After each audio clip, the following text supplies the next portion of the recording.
Baik, bismillah. Assalamualaikum warahmatullahi wabarakatuh. Perkenalkan, nama saya Ronald Gani dari Fakultas Ilmu Tarbiyah dan Keguruan, jurusan Manajemen Pendidikan Islam. Baik, di video kali ini saya akan menjelaskan menyangkut ontologi.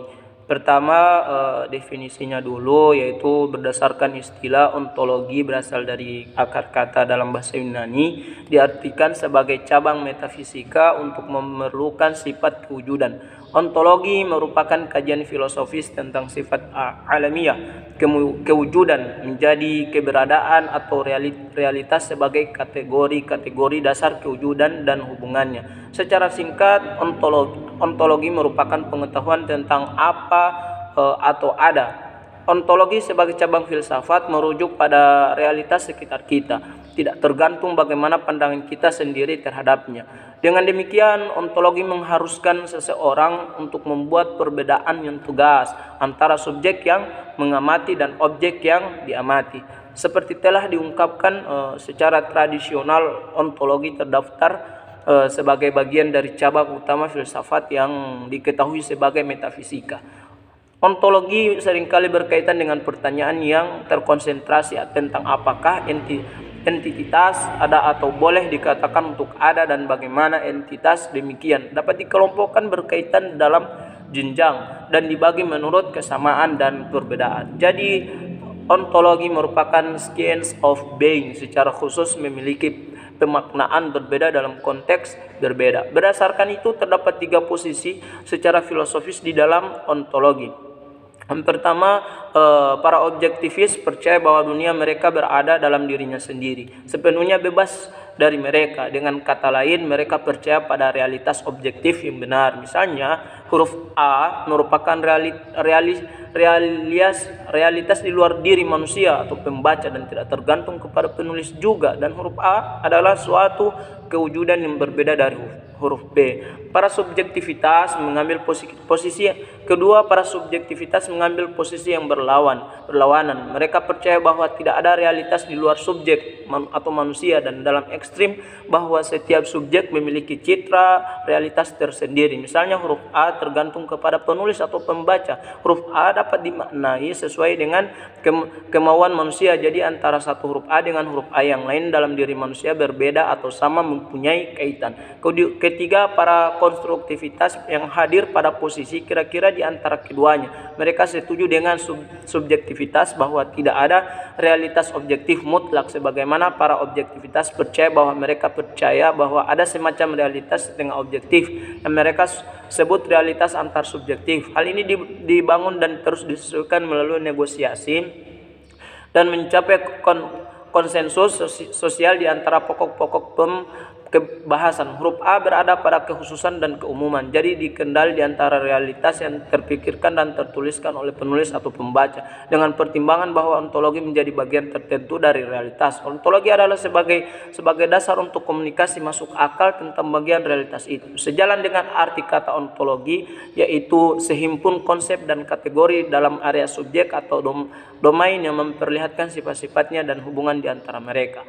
Ontologi adalah juga spesifikasi eksplisit tentang konseptualisasi. Ontologi adalah kajian mendasar secara logis tentang kewujudan, menjadi, dan keberadaan sesuatu. Kajian mendasar secara logis mewakili science of being yang menjelaskan bahwa ontologi bukan teknologi, tetapi merupakan sains. Kewujudan menyatakan bahwa setiap sesuatu wujud dengan sifat alamiah atau natural atau memiliki sifat-sifat dasar. Sifat-sifat yang tidak datang dari kewujudan lain yang secara khusus membedakan sesuatu dengan sesuatu yang lain.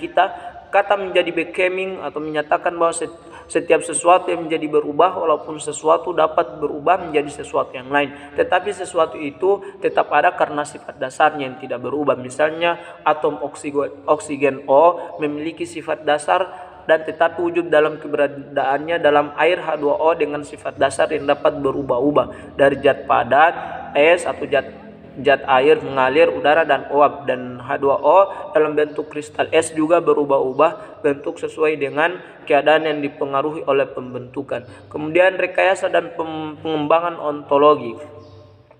Rekayasa ontologi menggunakan konstruksi kelas, individu, dan properti untuk mencipta model pengetahuan formal. Namun, begitu rekayasa ontologi tentang sesuatu harus mempertimbangkan kewujudan, menjadi, dan keberadaan. Misalnya, matematika memiliki sifat dasar yang diungkapkan dalam kata seperti kewujudan matematika, yaitu dasar dan abstrak.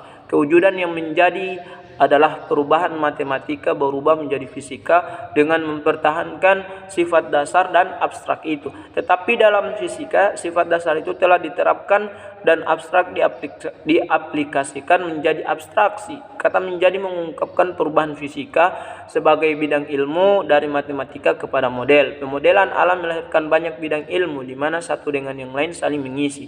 Fisika adalah lapisan pertama, sedangkan ilmu sosial terletak pada lapisan terakhir. Kimia, biologi, kedokteran, psikologi, rekayasa, dan lainnya berada di antaranya. Cabang-cabang ilmu bagaikan akar dan pohon, cabang, ranting, dan daun-daun kesatuan, tetapi akhirnya berbeda dalam sifat dasarnya karena telah menjadi dan dapat berada secara lebih berbeda walaupun tidak dapat memisahkan diri. Oleh karena itu, secara ontologi ada bidang ilmu yang linear dengan yang lain. Linearisasi mempertimbangkan sedikit perbedaan tetapi banyak kesamaan. Linearisasi terhadap matematika, ilmu komputer, dan teknologi informasi disebabkan dasar dari dua bidang ilmu terakhir adalah matematika dan berkembang dalam penerapan, yaitu perangkat keras dan perangkat lunak, atau juga termasuk dalam bidang informasi, komunikasi, dan telekomunikasi. Oleh karena itu, ontologi melibatkan konsep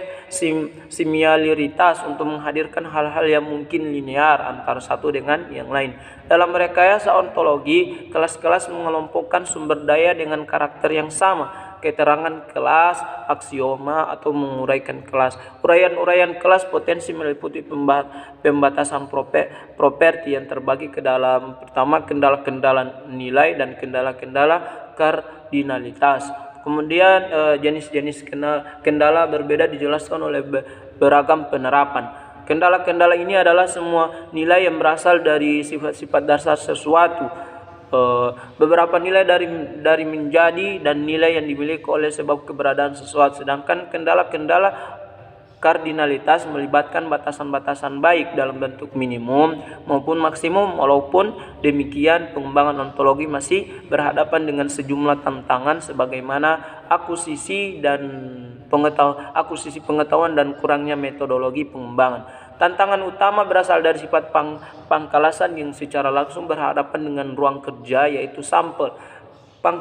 Pangkalasan berkaitan erat dengan sampel sebagai sumber daya. Oleh karena itu, agar sampel dapat mewakili populasi, sifat dasar dari populasi harus diturunkan kepada sampel. Misalnya, sifat dasar keacakan harus dimiliki oleh setiap sampel agar dapat mewakili populasi. Demikian juga pangkalan berarti juga bersifat homogen, sedangkan populasi selalu bersifat heterogen. Dengan demikian, sesuatu yang heterogen akan terdiri dari beragam kelas. Jadi pengembangan ontologi memerlukan rancangan yang melibatkan kendala-kendala nilai dan kendala-kendala kardinalitas. Oleh sifat heterogen populasi, pengembangan ontologi merupakan pengembangan ontologi memerlukan pelajaran dari sifat homogen. Dalam dunia pengkelasan baik homogen atau sampel memerlukan validasi terhadap atau dari heterogen dan populasi. Rancangan melibatkan identifikasi dan analisis tentang domain, keperluan, dan sumber daya yang relevan dengan bantuan manusia, bukan mesin, baik penggunaan maupun pakar. Hasil meliputi spesifikasi domain. Penerapan diperluas tentang ontologi dan sumber domain yang layak. Sumber domain beragam bentuk, dari jenis yang struktur seperti token atau vocabulary atau kata atau pangkalan data. Jenis semi-struktur seperti pengindeksian atau urutan korpus dokumen dan laman web, dan jenis bebas format seperti pengetahuan pakar. Semua ini melibatkan multimedia, beragam teknik pengumpulan data seperti wawancara, kuesioner, atau termasuk analisis teks secara informal. Pada tahap pembelajaran, teknik pembelajaran yang sesuai dipilih dan diterapkan. Kemudian menemukan ontologi dan sumber domain. Pembelajaran ontologi menjadi sesuatu yang perlu dikaji dan dicarikan teknik yang sesuai. Hasil-hasil pembelajaran dievaluasi dan di-sharing. Pemeriksaan redundansi perlu dilakukan. Konflik ambiguitas perlu dipertegas, terutama ketidakhadiran informasi yang lengkap. Oleh karena itu, domain pakar menjadi penentu dan harus terlibat aktif. Mungkin hanya ini dulu yang bisa saya jelaskan dalam video ini. Apabila banyak kesalahan mohon dimaklumi dan dimaafkan. Billahi taufiq wal hidayah. Assalamualaikum warahmatullahi wabarakatuh.